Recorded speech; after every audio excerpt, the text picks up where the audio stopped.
É sempre importante a gente entender o que os traders compradores estão pensando e o que os traders vendedores estão pensando, onde cada um deles quer executar a sua posição. Então, por exemplo, se o mercado está de alta, ele vai ter topos e fundos ascendentes. E a cada topo rompido, existe um stop abaixo do último fundo. Aqui é um stop um pouco menos seguro, então outros traders também acabam colocando stop aqui abaixo. Então toda vez que o mercado romper esse topo, vai ter liquidez aqui, o stop deles vão estar aqui e vão estar aqui também. Então, rompeu o topo, stop aqui abaixo, o mercado faz pullback no topo anterior e dá continuidade. Novamente, muitos compram nesse movimento de alta, coloca o stop aqui abaixo e o mercado dá continuidade na alta. Quando o mercado ele faz uma falha de estrutura, que é o que? Quando ele rompe o último fundo desses topos e fundos ascendentes, ele acaba rompendo esse fundo aqui. E aí o mercado faz uma falha de estrutura de alta. E aí ele começa uma reversão. Nesse momento aqui, tem muitos stops sendo acionados das pessoas que estão compradas. Tanto do cara que comprou aqui, que vai protegendo de fundo a fundo, subindo stop, tanto das pessoas que compraram aqui nesse topo. Então o mercado acaba tendo um movimento um pouco maior de liquidez. Sempre esse primeiro pivô após essa falha de estrutura acaba gerando alvos importantes nessa reversão de movimento. E aí você pega o topo ao fundo desse primeiro pivô revertendo esse movimento e você tem alvos aqui de 61,8% desse movimento, 100% desse movimento, que são os principais. Sempre o primeiro pivô contra um movimento vai gerar alvos importantes. Então esse primeiro pivô sempre é muito importante e também esse primeiro pivô quebrando a estrutura de baixa. Então aqui a gente tem alvos, que coincidentemente acabou batendo aqui, e a gente também tem esses alvos na alta. Sempre quando tem uma falha de estrutura, o mercado acaba desenvolvendo um pouco mais esse movimento de reversão. Então, por exemplo, o mercado vem, rompe esse topo, acaba fazendo essa falha de estrutura, e aí você pode fazer o espelhamento desse movimento, usando a projeção Fibonacci desse fundo até esse topo. E aí ele bateu no primeiro alvo e reverteu. E aí desse movimento de alta, o mercado não consegue dar continuidade e faz uma falha de estrutura com o pivô de baixa, rompendo esse primeiro fundo. E aí você tem novas oportunidades para vender e pegar um pouco dessa reversão desse movimento. E aí se você une Fibonacci desse movimento inteiro, você vê que ele para nos 50%, tem um espelhamento dessa falha de estrutura que o mercado não deu continuidade. Então você pega o espelhamento a esse movimento em V. Então você projeta essas duas extremidades, parou no primeiro alvo, fez uma mini falha de estrutura do movimento contrário e deu um pivô de baixa como gatilho, né? Porque aqui é justamente os 50% desse movimento todo de queda. E aí com todo esse contexto ele também deixou um pivô de alta e você acaba entrando aqui e segurando esse movimento nesses topos aqui.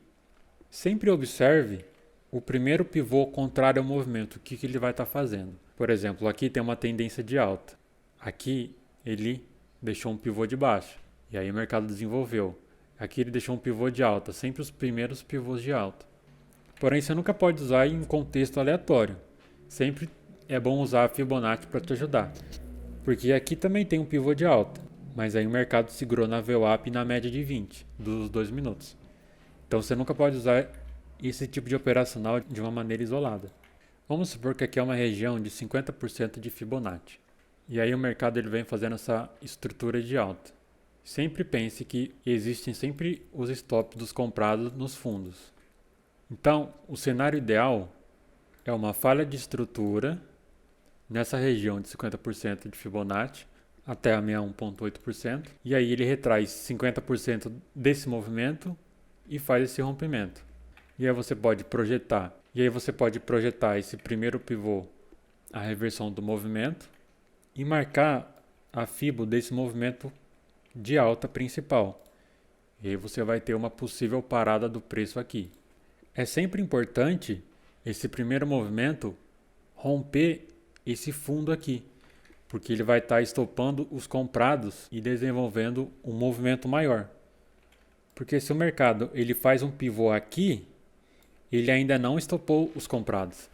Os stops dos comprados ainda ou estão nos fundos anteriores, ou eles acabam puxando aqui para o 0 a 0. Então eles ainda estão na operação. Então sempre observe onde está os stops dos comprados e os stops dos vendidos. Na ponta contrária é a mesma coisa. Se aqui tem uma região de 50% e o mercado faz essa falha de estrutura aqui e arma um pivô de alta, é muito mais seguro você comprar aqui do que simplesmente comprar aqui embaixo. Por mais que você acaba comprando um preço um pouco mais desvantajoso a quem está comprando aqui, a sua taxa de assertividade está muito maior comprando aqui com stop aqui embaixo ou aqui.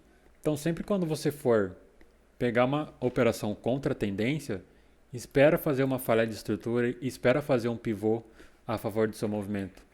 Se você sempre ficar tentando vender nesses movimentos de queda aqui, sem um preço fazer absolutamente nada, você vai acabar tomando muito stop à toa. Então espera chegar na região importante, espera fazer a falha de estrutura, espera o pivô de alta, espera vir o volume, espera o movimento chegar com mais fraqueza. Você vai estar comprando os stops dos vendidos nesse caso. E aqui você vai estar vendendo os stops dos comprados. Nesse exemplo de hoje, vamos supor que você quer vender e você observa esses fundos aqui. Em nenhum momento o mercado fez uma falha de estrutura nesse fundo e um pivô de baixa. Aqui ele fez uma falha de estrutura, mas acabou não fazendo pivô e também a liquidez estava muito baixa. Quando a liquidez está baixa, todo mundo que vendeu aqui vai estar colocando stop aqui em cima, certo? E com a liquidez baixa, o mercado ele acaba sendo muito mais atraído para pegar os stops de quem está tentando adivinhar topo e fundo. E aí o mercado vai justamente buscar esses stops, que foi o que ele fez aqui, e aí ele dá continuidade no movimento. E aí você imagina, quem não tem acesso a esse tipo de informação e vende nesse fundo aqui, ele vai colocar o stop minimamente aqui ou aqui. E aí o mercado vai lá, pega o stop dele, vem pegar a liquidez e dá continuidade ao movimento. Por isso que é sempre importante você observar o volume para ver se tem liquidez para você estar entrando e pegar um movimento mais longo. Porque se ele tiver com pouco volume, ele não vai desenvolver, igual ele está fazendo aqui. Você vê que é um movimento totalmente sem grandes movimentos e sem volume. E aí ele fica o tempo todo rompendo o topo e revertendo, sempre pegando liquidez e voltando, ó. Pegando os stops e voltando, pegando os stops e voltando. Aqui a gente também tem um exemplo interessante nesses pivôs de alta. O mercado ele faz uma falha de estrutura aqui, perdendo esse fundo. Todo mundo que comprou nessas regiões aqui, acreditando na alta, deixou os stops aqui e aqui. E aí o mercado faz essa falha de estrutura, arma um pivô de baixa, e aí na formação desse pivô de baixa ele desenvolve bem, capturando toda a liquidez dos comprados nesse fundo, nesse fundo e nesse fundo. E aí você vê que ele pega a liquidez aqui desse fundo e arma um pivô de alta justamente nessa fibra desse movimento maior. Inclusive ele segurou a primeira vez aqui, segurou a segunda vez aqui, e aqui tinha uma entrada para você fazer até os 50% desse movimento contrário, que dá justamente aqui, que tem confluência junto com a VWAP. E aí ele arma um novo pivô de baixa e dá continuidade na queda e segura novamente na região compradora. Então é isso. Falei um pouco sobre pivôs, falha de estrutura, captura de liquidez. Espero que vocês tenham entendido e a gente se vê no próximo vídeo. Valeu!